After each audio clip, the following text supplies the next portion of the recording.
അസ്സലാമു അലൈക്കും വറഹ്മത്തുള്ളാഹി വബറകാതുഹു. അൽഹംദുലില്ലാഹി വസ്സലാത്തു വസ്സലാമു അലാ റസൂലില്ലാഹി വഅലാ ആലിഹി വസ്വഹ്ബിഹിൽ ഫായിസീന ബിറിളല്ലാഹി അമ്മാ ബഅദ് ഫഇന്നി ഉസീകും വഇയ്യായ ബിത്തഖ്വല്ലാഹ്. ഏറ്റവും ബഹുമാനാദരവുള്ള ഈ മഹത്താവുന്ന സംഗമത്തിൻ്റെ അധ്യക്ഷൻ പാണക്കാട് സ്വാദിഖ് അലി ശിഹാബ് തങ്ങൾ, മറ്റ് വേദിയിൽ ഉപവിഷ്ടായ മത, രാഷ്ട്രീയ, സാമൂഹ്യ സാംസ്കാരിക മണ്ഡലത്തിൽ പ്രമുഖരാകുന്ന വ്യക്തിത്വങ്ങൾ, ഈ മഹത്താവുന്ന സദസ്സിൽ ഇവിടെ സംബന്ധിച്ച ബഹുമാനമുള്ള വ്യക്തിത്വങ്ങൾ, ബഹുമാനമുള്ളവരെ, ബഹുമാനപ്പെട്ട പാണക്കാട് സാദിഖ് അലി ശിഹാബ് തങ്ങളുടെ നേതൃത്വത്തിലായി കൊണ്ട് കഴിഞ്ഞ വർഷം നടന്ന സൗഹാർദ്ദ യാത്ര, അതിൻ്റെ സമാപന ചടങ്ങിൽ ഞാനും സംബന്ധിച്ചിരുന്നു. അതിൻ്റെ ഒരു വാർഷിക പുതുക്കലാണ് ഇവിടെ ഈ സംഗമത്തിൽ കൂടി ഉദ്ദേശിക്കപ്പെട്ടിട്ടുള്ളത്.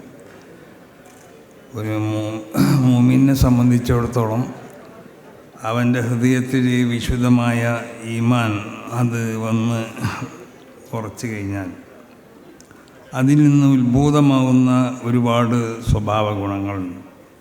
അടിസ്ഥാനപരമായി അതിൽപ്പെട്ട ഒന്നാണ് സൗഹൃദം, സ്നേഹം എന്നൊക്കെ ഉള്ളത്. അങ്ങനെ ഒരുപാട് നന്മകൾ വിശുദ്ധ ഈമാനിൽ കൂടി ഹൃദയത്തിൽ നട്ട് വളർത്തേണ്ടതാണ്. അത് ഇവിടെ ഒരുപാട് സ്നേഹങ്ങളും സൗഹാർദ്ദങ്ങളൊക്കെ പല നിലക്കുവാം. വിശുദ്ധമാവുന്ന ദീൻ അതിലേക്കൊക്കെ സൂചന നൽകിയിട്ടുണ്ട്, അതൊക്കെ പഠിപ്പിച്ചിട്ടുണ്ട്. ഇവിടെ മതങ്ങൾ തമ്മിൽ സ്നേഹം ഉണ്ടാവണം. ഒരു മതത്തിലുള്ള ആളുകൾ അവർ പരസ്പരമായി കൊണ്ടുള്ള സ്നേഹം വേണം. ഒരു കക്ഷികളാവുമ്പോൾ ആ കക്ഷികൾ തമ്മിലുള്ള സ്നേഹം വേണം.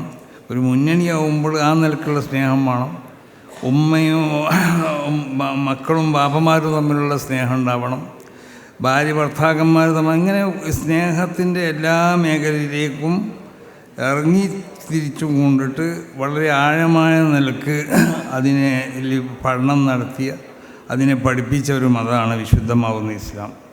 അതുകൊണ്ട് തന്നെ വിശുദ്ധ ഇസ്ലാമിൻ്റെ ആ ഏറ്റവും പ്രധാനപ്പെട്ടതായ ആശയമാവുന്ന സൗഹൃദം, സ്നേഹം എന്നത് ബഹുമാനപ്പെട്ട തങ്ങൾ ഈ കേരളത്തിൽ എന്നല്ല, കേരളത്തിൻ്റെ പുറത്തും അത് ഉണ്ടാക്കാൻ വേണ്ടിയിട്ട് ഇനി യാത്ര നടത്തണം എന്നാണ് എനിക്ക് തങ്ങളോട് പറയാനുള്ളത്.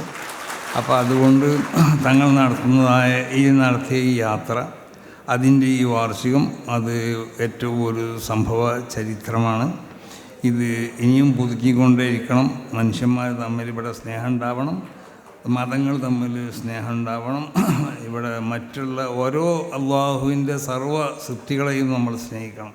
അങ്ങനെയാണ് ഇസ്ലാമിൻ്റെ അധ്യാപനം.